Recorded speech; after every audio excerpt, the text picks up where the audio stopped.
Welcome to the Sports Scouting Report podcast with Lee Brecheen. Hi, everyone. You're listening to the Sports Scouting Report. I'm your host, Lee Brecheen. We have a great guest today. We try and bring on an NFL player every week, or an NBA player or coach or MLB. We've had Ben McDonald come on from the Baltimore Orioles. Recently, we had Pete Jenkins came on, coach with the Eagles and LSU, Mississippi State, and Auburn. Several other coaches. But today, I'm really honored to announce that we have from Buffalo, New York, Jim McNally, a longtime NFL offensive line coach, and we'll talk about all the teams that he coached with. But, Jim, thanks for joining us all the way from Buffalo. Okay, yeah, thank you very much. A good friend of mine lives down there, and you know him, Gary Shetler. We went to high school together, and right now he's making exotic front doors. Yes. So if anybody wants a front door, Yes. Exotic style, contact Gary Shetler. Yeah, look, we'll keep doing that. I mean, Gary's going to listen to the show, and I know y'all go way back and talk about that, Coach. I mean, we'll talk about the NFL when you coached with the Bengals for several years and a lot of the Carolina Panthers, New York Giants. But talk about your start when you went to college at Buffalo, from the Buffalo, New York area, and that's where it all kind of started with Buddy Ryan, and Buddy Ryan was there. Coach, I didn't even realize Buddy Ryan was at Buffalo all this time until I looked it up. Buddy Ryan was the defensive coordinator at Buffalo, which is in the MAC, University of Buffalo, and that's where Khalil Mack went to school. Yes. And James Starks, who was a running back with the Green Bay Packers, etc. But Buddy Ryan came to Buffalo in about, I would say 1959. Wow. And he was there till probably 65. But he was there, and I'm not sure. He came from like a high school coach in Texas or Oklahoma. He went to Oklahoma State, and he was our defensive coach. And when I we had freshman football at that time, so freshmen couldn't play varsity. Yeah. But when I was on the varsity, he installed the wide tackle 6 defense. And during the off season, when we installed that defense, we were actually in a small wrestling room with mats on the floor. We had helmets, shoulder pads, hip pads, and we went full speed. Wow. 2 or 3 times a week before spring practice to put in this defense, which I'm sure was totally illegal. But we had bloody noses, and all our noses are bent, and we had those big pages that created those scars on your nose. But he was quite a motivator, and he was our coach. Yeah, I mean, Buddy Ryan, he was one of my favorites with the Bears when they went to the Super Bowl with Mike Ditka and what Coach Jim McMahon and Jimbo Culvert and Mike Singletary and Walter Payton and the Fridge. That was an interesting group. Tons of NFL Hall of Fame talent on that team. But you coached one of the greatest ever in Anthony Muñoz with the Bengals. And I told you before the show, I was a big Steelers fan growing up. Y'all were in the same division as the Steelers. But you were with the Bengals for several years as the offensive line coach. But what was it like coaching Anthony Muñoz and before he became a star, and the rest is history, but he was one of the greatest ever. He was a star immediate. He was an immediate star. He didn't need 3 or 4 years of experience to become a star. At SC, his senior year, he played the first game against Texas Tech, and he blew out his knee. I'm not sure. I can't remember which one it was, right or left knee. And then 11 games or 12 games later, he played in the bowl game against Ohio State, the Rose Bowl. They won the game.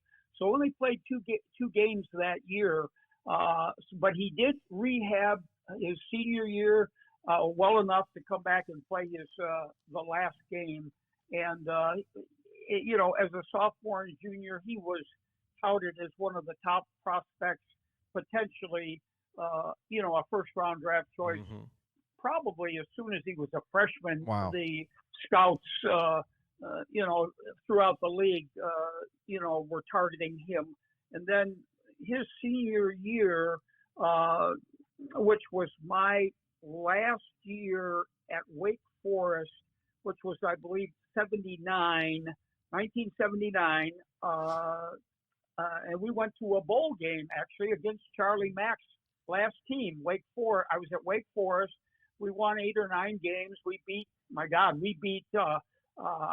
Auburn. We beat Georgia. Wow. We beat Virginia Tech. We Wow. beat North Carolina. This is little old Wake Forest. Yeah, that was great. No, all those teams were really good back then, Coach. Yeah, oh yeah, absolutely. And so I went from Wake Forest to the Bengals as a rookie coach, and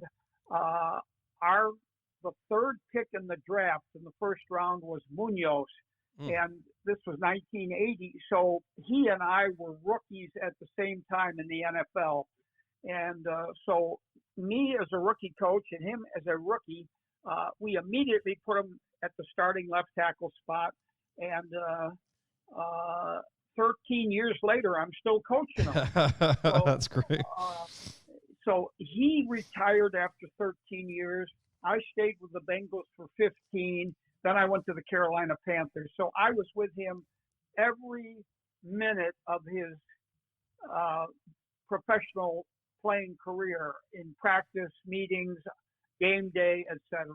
That's incredible, Coach. Coach, we'll take a quick break. When we come back, I wanted to ask you about, I've got some quotes from some of your former players talking about how you were always on the cutting edge as an offensive line coach with ideas for the league, and known for putting in stuff that really kind of became the norm later on. But we'll be right back with more with former NFL offensive line coach Jim McNally calling us all the way from Buffalo, New York. We'll be right back. Listen, whatever you're driving right now, Tommy Harvey wants it. Bring it in to Harvey Subaru, Lexus of Shreveport, Bossier City, or John Harvey Toyota.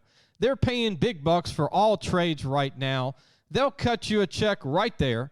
Tell them Lee sent you. Welcome back. You listen to the Sports Scouting Report. Our guest today is legendary Jim McNally, a longtime NFL offensive line coach. Still consults with NFL teams.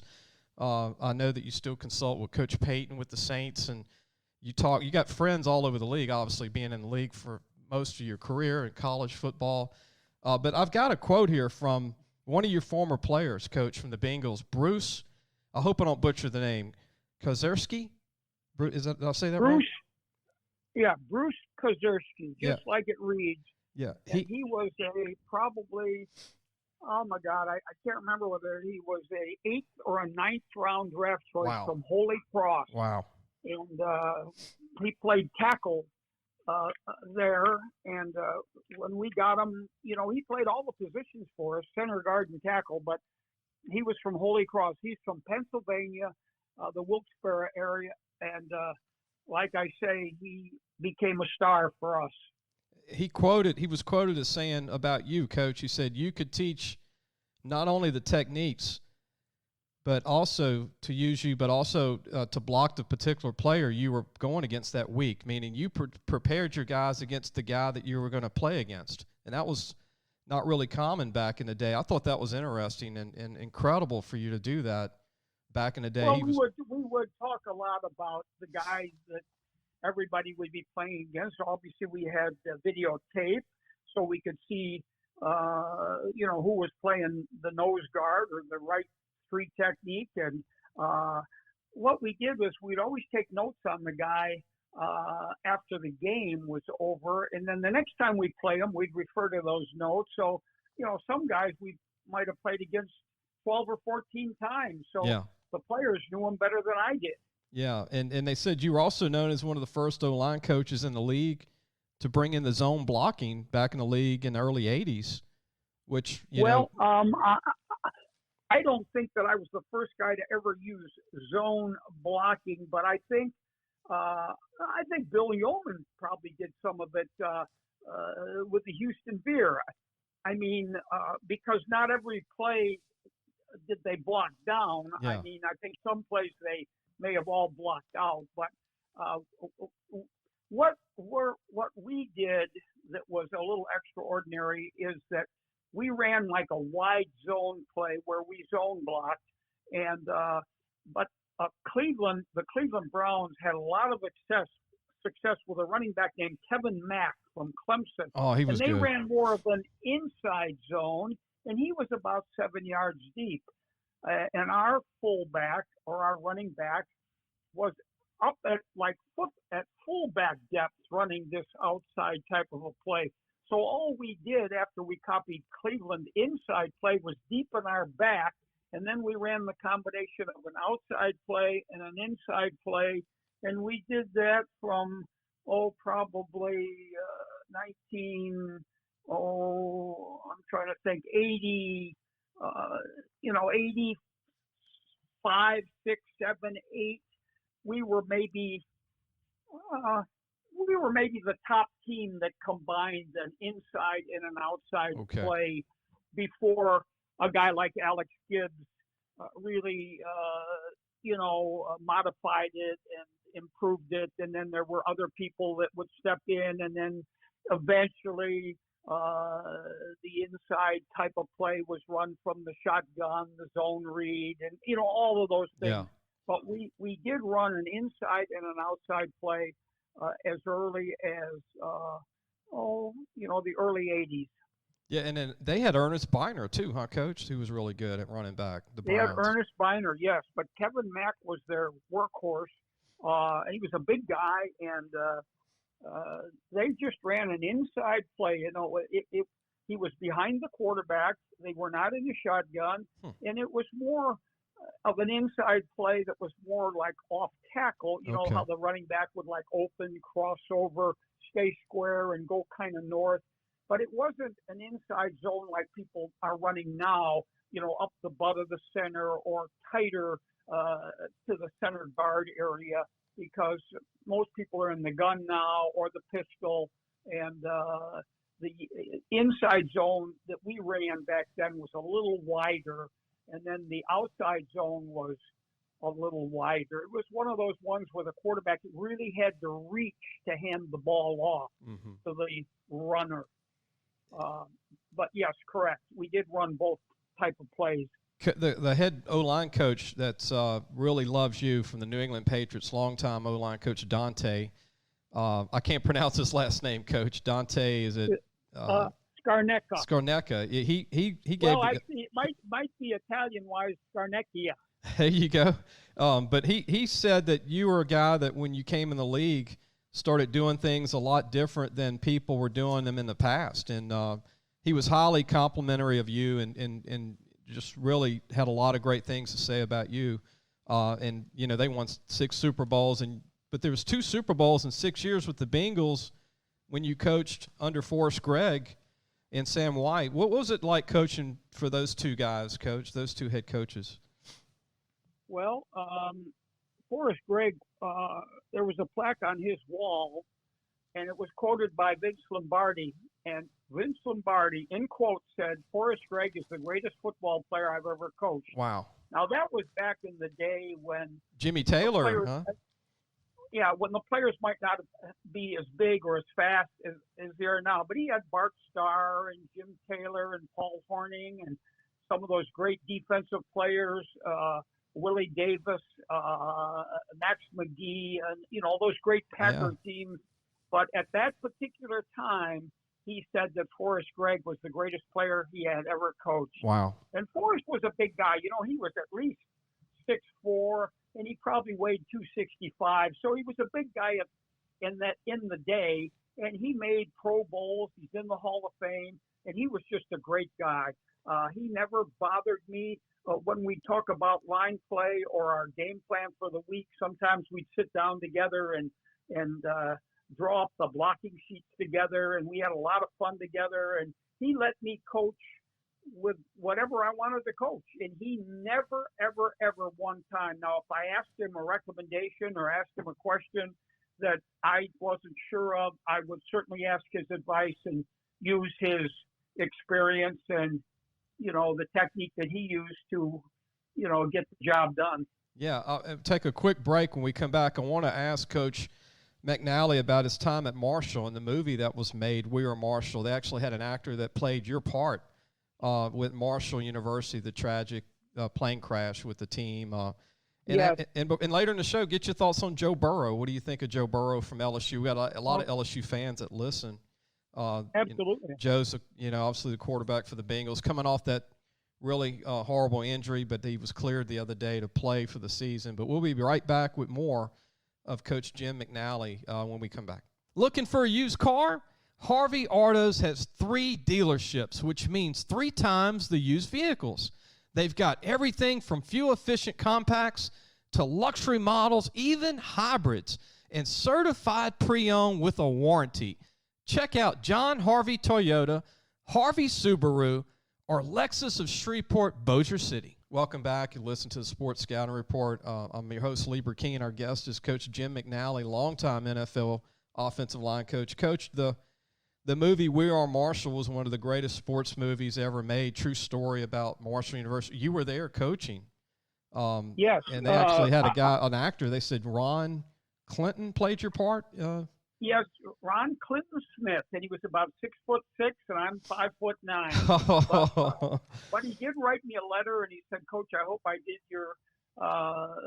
you well playing your part, etc." But I was at the University of Buffalo, which is in the Mid-American Conference, and went and beat Marshall last year, in fact, in a bowl game, and has had some pretty big-time players recently for Buffalo. But I was there for 10 years. I went as a walk-on. I earned a scholarship. I ended up playing and graduating and coaching. So I was at Buffalo from 1961 until 1971. And in 71, I went to Marshall because Buffalo dropped football. We just discontinued the sport like a number of schools did back in that day because we didn't have the funds. We were traveling and playing bigger schools, and the students' fees were only like $25, and that was the time of the Vietnam War and the students rebelling on campus, and we had the National Guard on our campus, and it was ugly. And so we didn't have the funds, so we dropped football, and so I ended up, one of the guys I coached with knew another guy, and so forth. So bottom line, this coach I worked with at Buffalo, his name is Mike Stock, who coached in the NFL for years as a special teams coach.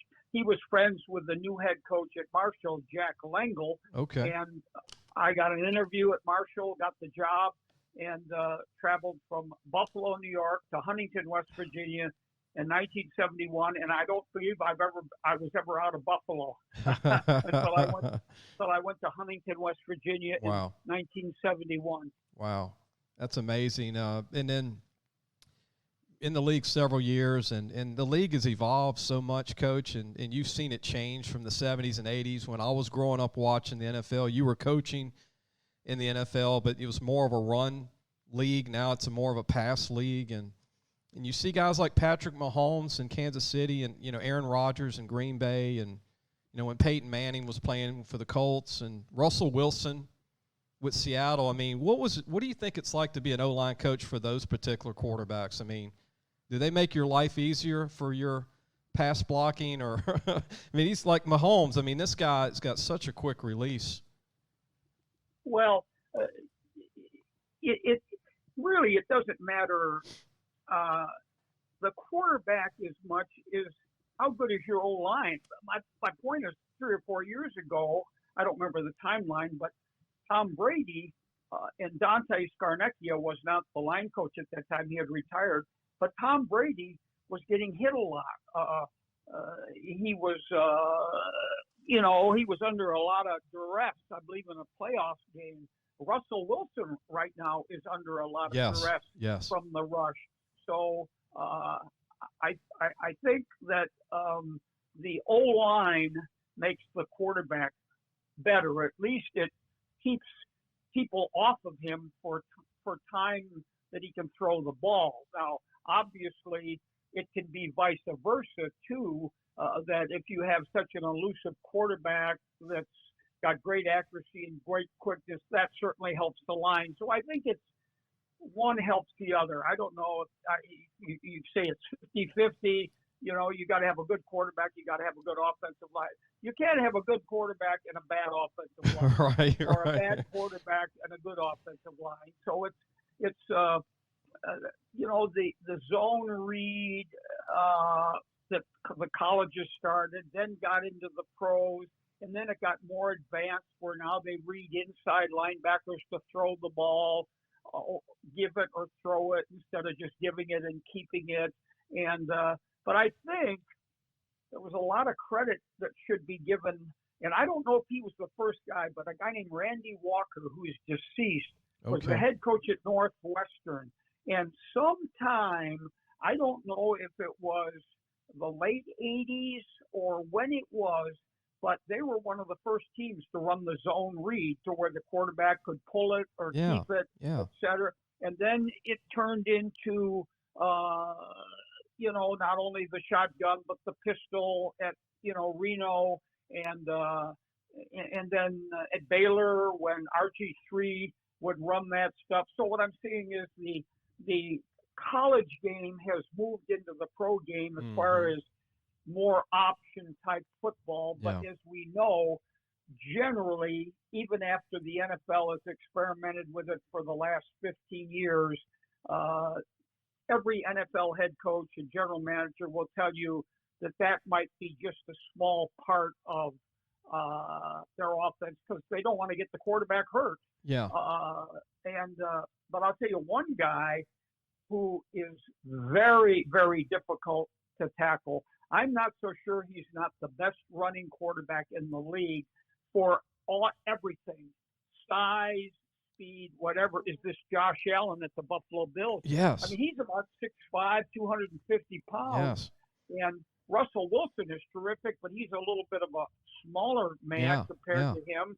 Mahomes isn't quite. I mean, this Josh Allen is big, fast, strong, pretty accurate, etc. So these quarterbacks have become more dimensional recently, and it seems like the quarterbacks that are able to move, and it's not just the zone read play where they're reading whether to pull it and keep it or pitch it.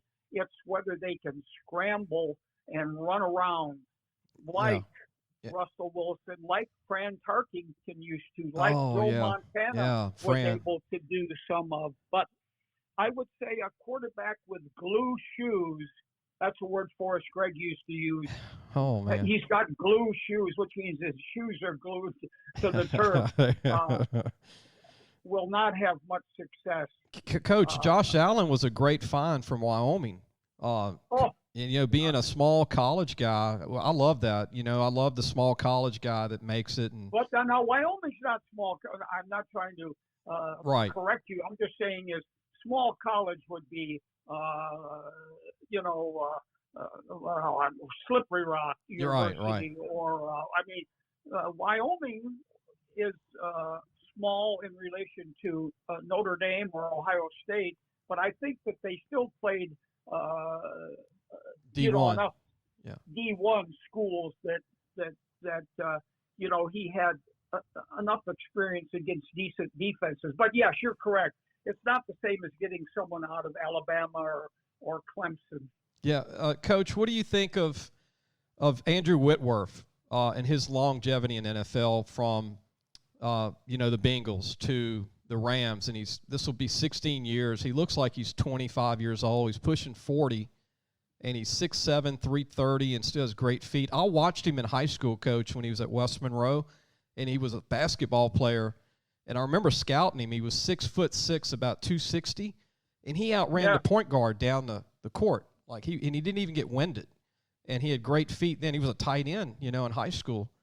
And filled out. But what do you think, Andrew, being a guy that's going in almost 17 years on the O-line? Well, he certainly keeps himself in the good condition. He's had enough experience, so he's blocked about everybody in the league probably 5 or 6 times. And, his experience, his size, his knowledge certainly will put him hopefully someday in the Hall of Fame. And, like I say, I think he's a terrific player. And, like I say, he has not been hurt a whole lot. Maybe he's had a little surgery here and there, but he certainly had a great career. Coach, LSU's had a run of great O-linemen in the league. Trey Turner, Carolina, Kevin Muñoz. I know of Trey Turner. I don't know him well. I think he played left guard for left or right guard.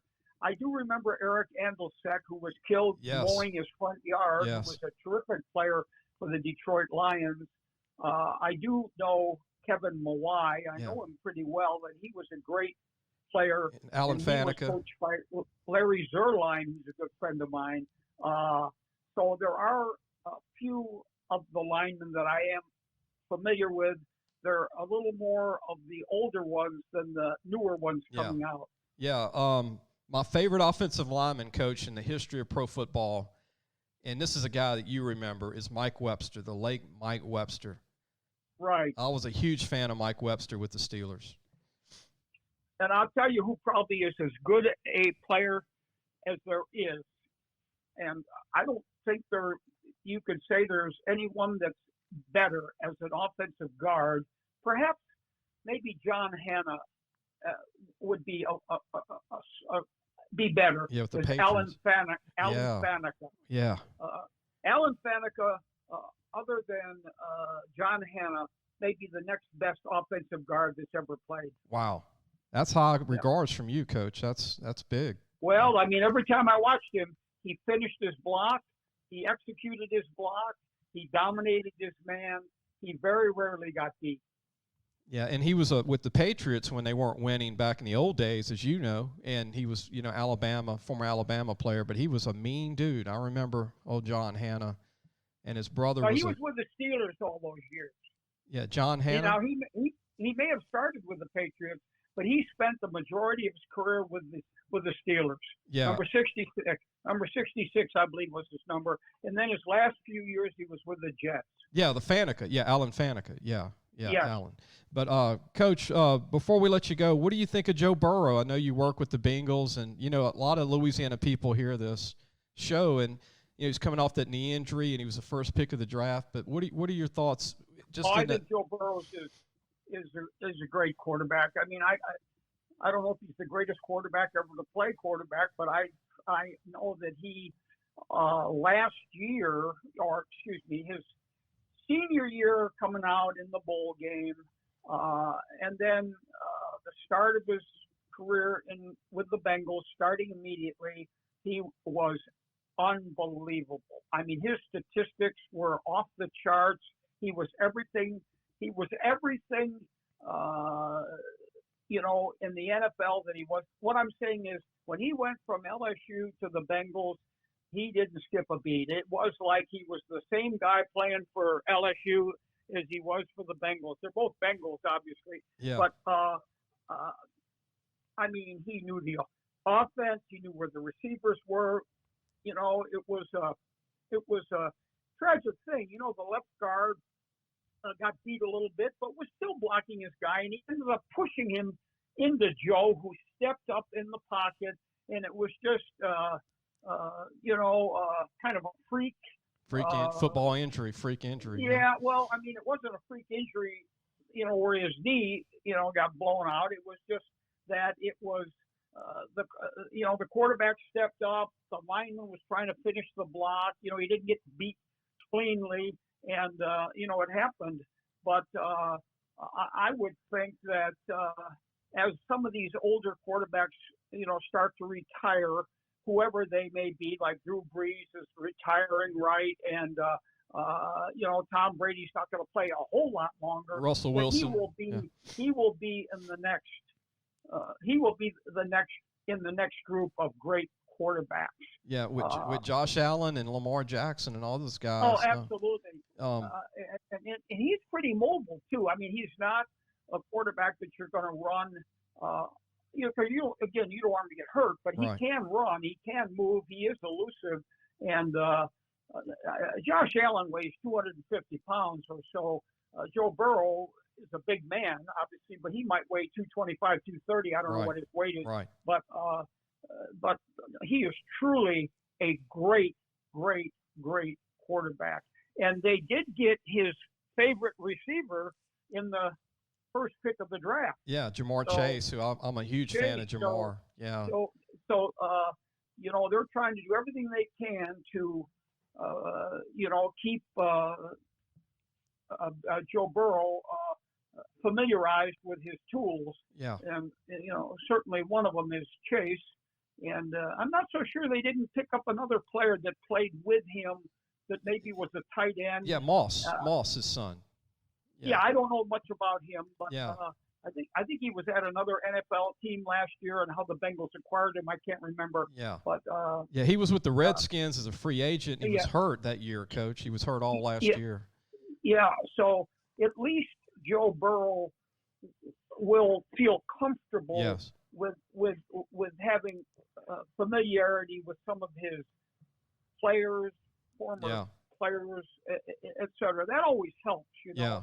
And I believe the plays they're running, the pass plays they're running are, similar, if not exact, to what Joe Burrow is familiar with as far as his progression or his favorite, pass routes, et cetera. So the Bengals have done everything they can to keep the passing game, I know for sure, is similar as what he used at LSU. Coach, I think you would appreciate this, but when I watched Jamar Chase in high school, when he played at Archbishop Rummel in New Orleans, the one thing that caught my eye, I remember Nick Saban telling me this when he was at LSU. He said, when I recruit receivers, I want receivers that can block in high school, and I'll take them to the next level, but I want a guy that's tough that'll block that edge. And Jamar Chase in high school had about 50 pancake blocks, Coach, in like 5 weeks of his senior year. And that really impressed me. It wasn't the size and the hands and all that stuff he has, but you being a legendary O-line coach, I mean, that speaks volumes of a young man in high school. I saw Jarvis Landry do that in high school, too. He would love to hit people. Absolutely. And as you know, receivers blocking is important for that for the offense. I'll be honest with you. I don't know what the percentage is. 85% of the wide receivers either don't want to block, can't block. The defensive guy beats them to the ball carrier for whatever reason, but because the receivers have such talent, they end up playing. And the majority of the runners now, because they've got speed and quickness, jump the ball to the outside, and invariably, I would say the defensive backs make probably 60% or more of the tackles, because they're either totally unblocked because of the nature of the defensive scheme that has won that play, or because the wide receiver didn't block them, couldn't block them, or didn't know how to block them. And well, you're correct there. Yeah, and you're an O-line coach. I bet you're slapping those helmets of those receivers when they help your O-line out too. Well, sure. You try not to invade the other coaches or the other players' territory. That makes for bad chemistry. Right. Well, at least you're happy when you see it, as a coach. Oh, yeah. Coach, one final thing. The fans around LSU, they're curious about how the Cincinnati Bengals offensive line might look like this year. And, everybody's, worried about Joe being protected. And I know they got Jonah Williams from Alabama last year, who's a good player. And how do you think the Bengals did in the draft with O-linemen? Well, they got the left tackle from Clemson in their second pick because they took the receiver from LSU with the first pick. Right. And they took 3 draft choices. They got a young man who played right tackle. I don't know. It kind of slips my mind right now. But they got a center. I think they may have got a late round center from Georgia. And they got a right tackle from, I'm going to try to put my finger on it if you have the draft list in front of you, but he's a pretty good player. I think they got him in the 5th or the 6th round. In the Carmen guys, the second round guy. Carmen's from Clemson. Yeah. Yes, he was their second pick. And then they got a guy from, oh my God, I don't know if it's Memphis or somewhere, their next pick. And then I believe they got a center from Georgia. So I don't know if you have the draft list in front of you, because I do not. And I don't. Trey Hill, Coach. Trey Hill. And for where's he from? Oh, I know who they got. They got a guy from East Carolina that I like. Yeah. Okay. And okay. so anyway, I think they've got 3 good rookies, and I think the coach that's there now, Frank Pollock, was a coach that was there a couple of years ago, and Joe Mixon, the running back, liked him, and he did a good job at that time. So I think they're on the upswing. I think they'll be fine, with the additions and the improvement that I think that the players will make. Trey Hill's the guy from Georgia, Coach. They drafted Trey Hill. Yes. 6'4", Yeah. 330, good feet, can hop on his feet. Yeah, and who's the guy from East Carolina? I think he was a mid-pick. Yeah, I like that pick too, Coach. Let's see. I saw them play once, and he was a grinder. I mean, that guy was. Yeah. Was really good. I watched him. On some video.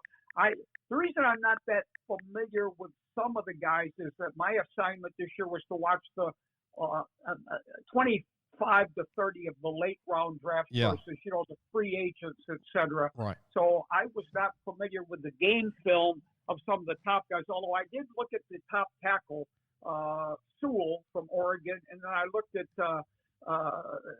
the guy from Northwestern who played left tackle. Walker. No, it wasn't Walker. And then I looked at the guy Vera from Southern Cal. Yeah, the first 3 linemen off the board were one from Oregon, Sewell. The second and the third one were both from one was from Northwestern and the other one was from Southern Cal. Those were the first 3 offensive linemen off the board. And the kid from East Carolina, Coach, is Deontay Smith. Oh, Deontay Smith. Okay, so as you're looking at your draft list, what's the name of the second and third lineman pick? The guy from Northwestern? I got it in my notes here if you have a draft list. Yeah, I'm pulling it up right now. Yeah, he was terrific. He was more guard size, and so I think Rashawn Slater, Coach. Slater, he was terrific, and but he played left tackle at Northwestern. He's more of a guard. The Bengals were considering Penny Sewell from Oregon for that pick, but they decided that the receiver would be more valuable to them with having a great quarterback like Joe, and then the other receivers they have. Yeah, and Penny went to Detroit, Coach? Detroit Lions. Yeah. He went right after the Bengals pick. Yeah, I wanted to tell you, and also the Bengals drafted the big nose guard from LSU, Tyler Shelvin, and Cameron Sample from Tulane, only because we got a Louisiana audience, but Cameron Sample, the DN. The Bengals went with a lot of Louisiana natives, not just LSU, but like I said, Tulane and some other guys here. But LSU, I wanted to tell you this, Coach, as a scout, LSU's got 4 incoming freshmen and a couple of redshirt freshmen O-linemen that I think are going to be NFL guys that haven't seen the field yet. They're all in that 6'5", 6'6" range, that they weigh 300. Most of them are guards playing tackle that, for LSU, but there's a lot of great young O-linemen at LSU right now. It looks like there's going to be another run. Well, I'll tell you, LSU and Alabama are like pro teams. Yeah. I mean, I'm serious about that. Now, I might be exaggerating a slight bit, but I think maybe Alabama and LSU on a given day could beat an NFL team. Now, I'm not saying they're not going to beat the Super Bowl champ. Right. But I'm not so sure that one of the NFL teams that's got a record of 2-14 or whatever, that they could not come. That's how good the players are at those schools. And I know there are other, Southeast Conference, Southwest Conference, or Pac-12,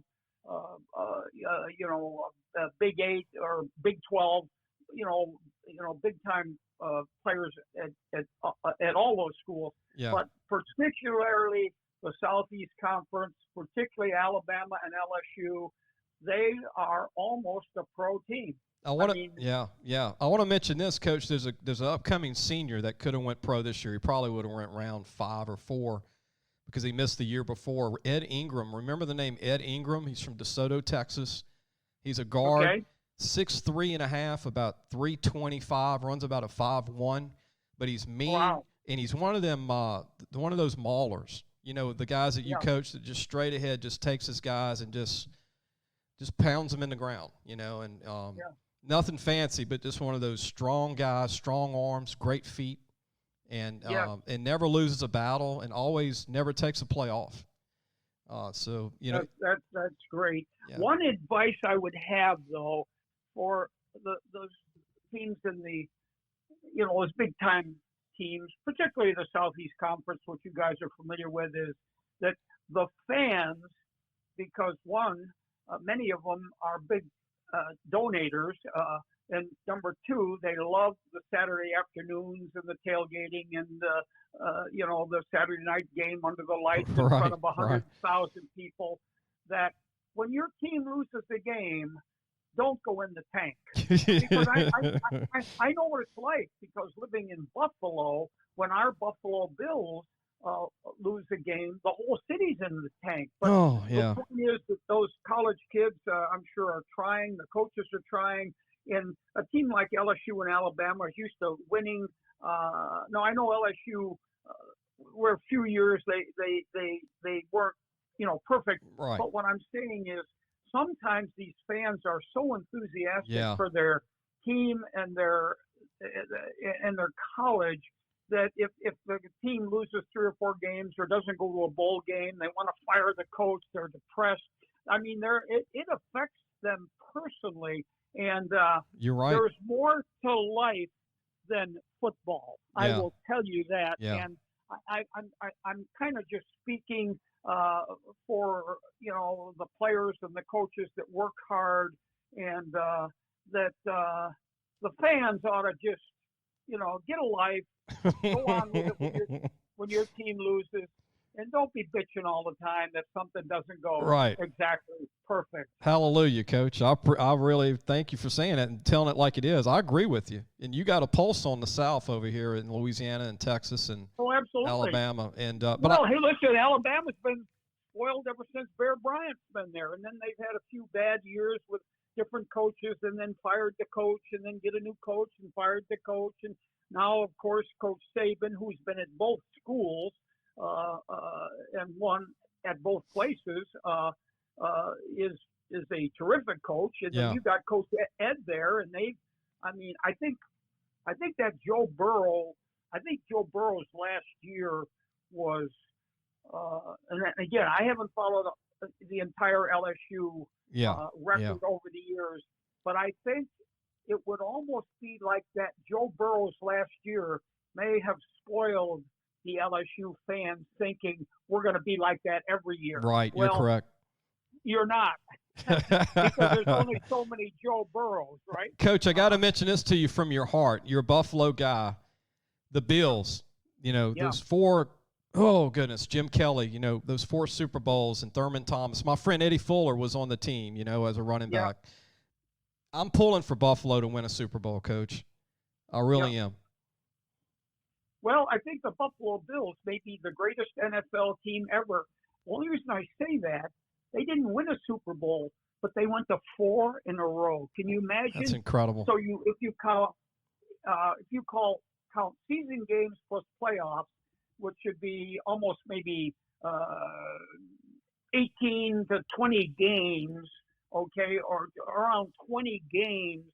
So for 4 years in a row, they had won 19 of 20 games a year. Wow. For 4 straight years. Marv Levy, now, Coach. I love Marv Levy. Yeah, whether the AFC wasn't as strong as the NFC or just the matchups that day, you know, I believe it was Washington, the Giants once. It was Washington. It was Dallas twice. That, you know, I mean, the Dallas Cowboys were a great team. I mean, and they beat the Bills twice. The Giants had a great team with Lawrence Taylor. And so anyway, I'm not so sure that 4 Super Bowls in a row. I mean, the Patriots didn't even do that. They won 7, I believe. Right. So anyway, the fans in Buffalo trust me, when the Bills lose, the entire city's in a funk. The gas stations, the supermarkets, the gas stations, the convenience stores, the doctors, everything. Everything is and we're not just a little old rinky-dink town. Right. So I mean, that's how supportive and how much the Buffalo Bills mean to Buffalo, New York. Yeah. One final thing, Coach. If high school O-linemen are listening to this show, we have a few kids listening and parents. Any advice you have for a young lineman? Is it to get started in just the basics before you get to college? Any advice for any of these young men? I would say just because of my experience recently with camps, YouTube, highlight films, kids worried about who's going to see their huddle, that something's gone wrong. That these kids now should still try to develop, try to be as good as they can, try to go to the best school they can, try to get a scholarship, etc. if they can do that. But they should enjoy and appreciate the school that they're at and enjoy their high school career rather than always worrying about the next step.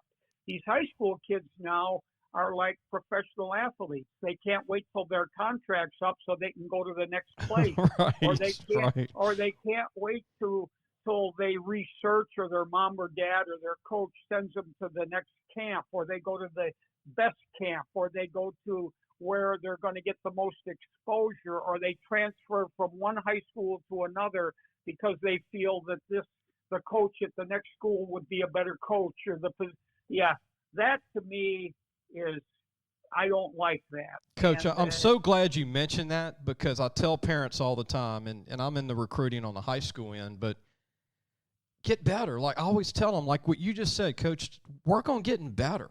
You can't get better if you travel in the country trying to get a scholarship. It's like you said, it's okay to. They miss their half of their high school career, and I realize that kids that are athletes like to play sports. You know, the kid that's an athlete plays 2 or 3 sports. He's not going to join the literary club because he doesn't have time for it. But what I wish I did, and I didn't, I wish I got more involved socially with other clubs or other groups of people in my high school. I'll bet you that 3/4 of the players on both Alabama, LSU, Mississippi State, Mississippi, you name it, all they did is play football and or basketball or baseball or whatever, and they don't have any idea what the Glee Club, what the literary club is, what the German club is, what you have lost your high school, what your high school experience really should be. And it's no different than the kids that go directly from high school to pro basketball. Yeah. They may have made a lot of money and they've made the career, whatever, but when they look back, they never had that experience of the love of the high school. It's like the college kids that go to the portal or go to the NFL after their 3rd year. They really haven't enjoyed the full college experience, and they don't care. They do not care. So what I'm saying is that they not only do not enjoy the full high school or college experience, they don't care about that. Yeah. So for some reason, their give us something, their give a blank factor is 0 about caring about their other friends and their experiences in high school or college. We're listening to Coach Jim McNally, longtime NFL offensive line coach, still consults with NFL teams on draft picks and you name it, with current players. Before we go, I want to thank our sponsors. John Harvey Toyota, thank you very much for being a part of this, that we can do shows like this, and also Medine's Collision in Baton Rouge on Kincaid Avenue. And I want to promote Coach's buddy who made this possible, Gary Shetler, who's also from Buffalo. And the reason that I had Coach on, I met Gary, and Gary was able to get me in touch with Coach, and Gary does every door imaginable. Like Coach said, we want to get him some business. And I know he's super busy already, Coach, but he's a master of those doors, isn't he? Of doing all that stuff. Yeah, so. And this Gary Shetler, he played high school football, and he was big. You know, he's 6 foot. You know, I bet he weighs up 190 now, but he was a good running back, and he was fast. He was very fast. And this guy we're talking about, Gary Shetler, who lives in Baton Rouge there, he had 3 careers. All right, he worked for international paper in a upscale part of his job. Then a dentist, huh? He was a dentist, wasn't he? A dentist too. He became a root canal specialist, whatever they call that. Yeah.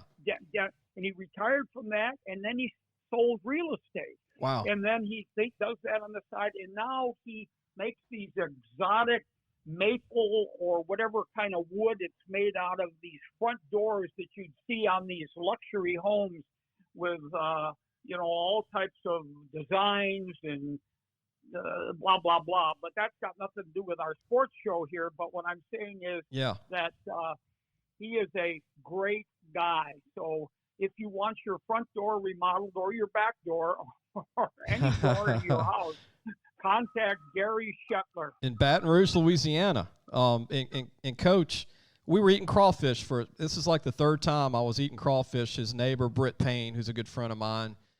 And in Louisiana, we all share the food. And it was good to see Gary. We talked football for most of the time, that we were eating crawfish. And he loves where he's from. And he brought you up several times before this past couple of weeks when I saw him again. And he said, I'm going to call my buddy, Coach, and see if he'll do it. And when I called you, it really made my world for you to be on the show today. I want to let you know that. I really appreciate it. Well, we have a group. My nickname is Mouse, and we have a group called Mouse Pack. And when I came back to Buffalo, where we're all from all our group, I somehow or another got together 300-400 people. Not that they all show up at the same time. Yeah. But we reconnected local people in Buffalo that may have not seen each other for 50 years, although they lived in the same town. We connected people that were from out of town, like Shetler, like Gary, and people who were from St. Louis and whatever. And about 20 years ago, we'd have a little get-together where 10 or 11 showed up, and then the next year there would be 20, and then one year we might have had 200 people show up for different events, picnics, dinners, golfing, blah, blah, blah. So we call it the Mouse Pack. I'm Mouse. I love it. And Gary Shetler is part of the Mouse Pack. And the more he comes back, the more he remembers, because he was gone for a long time before he came back. Yeah. Coach, how'd you get the nickname Mouse? Well, actually, I was probably 12, 13 years old, maybe 11, 12 years old, and I was down at the local high school right down my street where I went to high school, and we were playing touch football with some bigger guys. And I was running the ball, and the one guy said, "Look at the little mouse running around." Now this is like 65 years later, okay? Wow. And they still call me Mouse. Wow, my wife that's calls incredible. me Mouse. Every place I've been. Now, the unusual thing is, occasionally I'd go to one of my jobs. We moved 10 times, and they wouldn't know me as Mouse because no one would. I was at a new school, a new city, blah, blah, blah.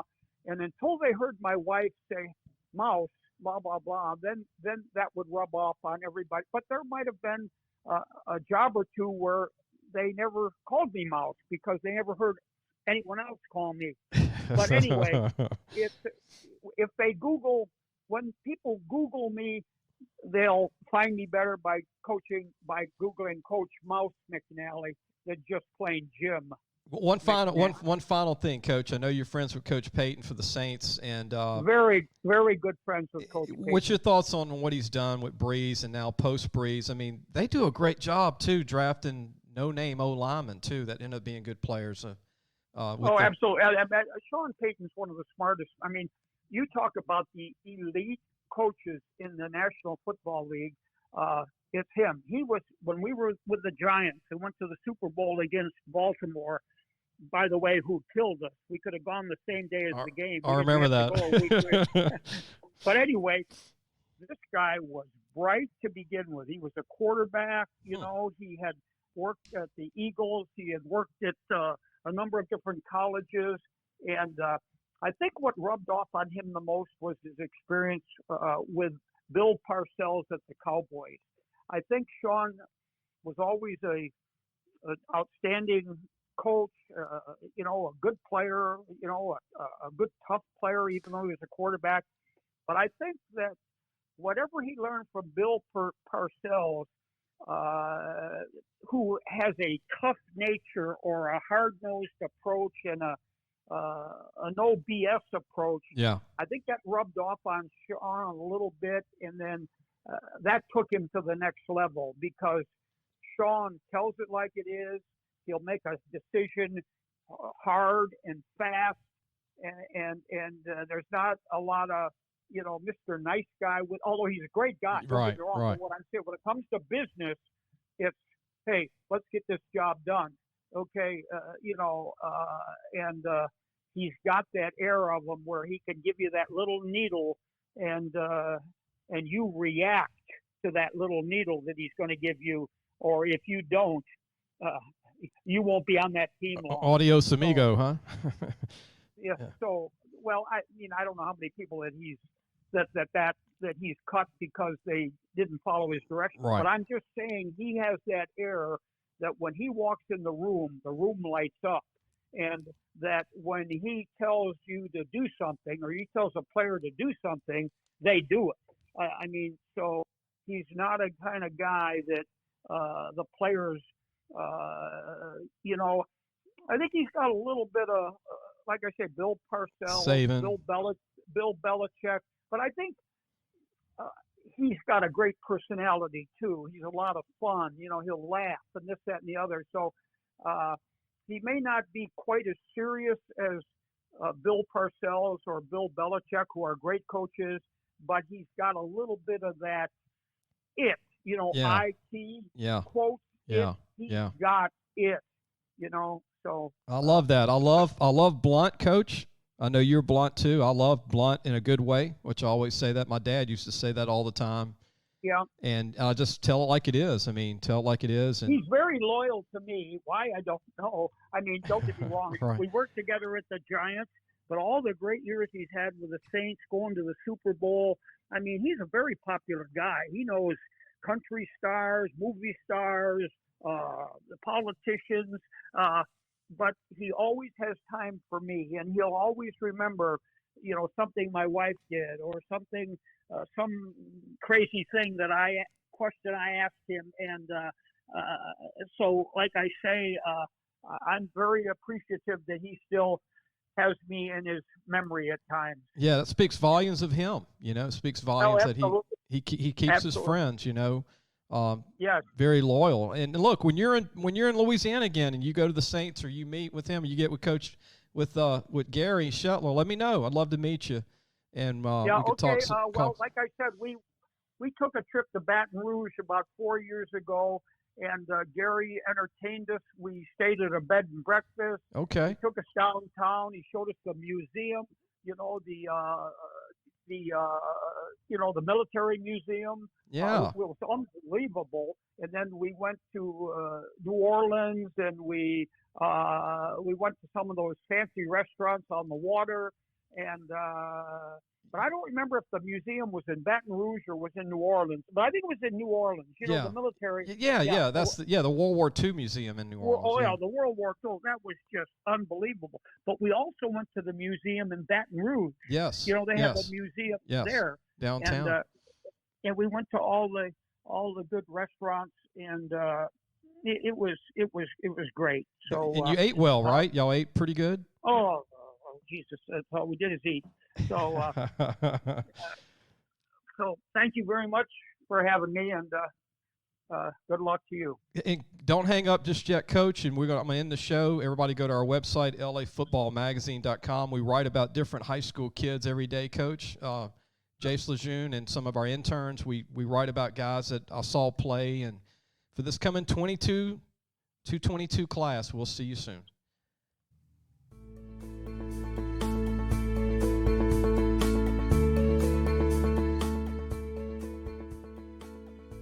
Thanks for listening to the Sports Scouting Report podcast with Lee Brecheen.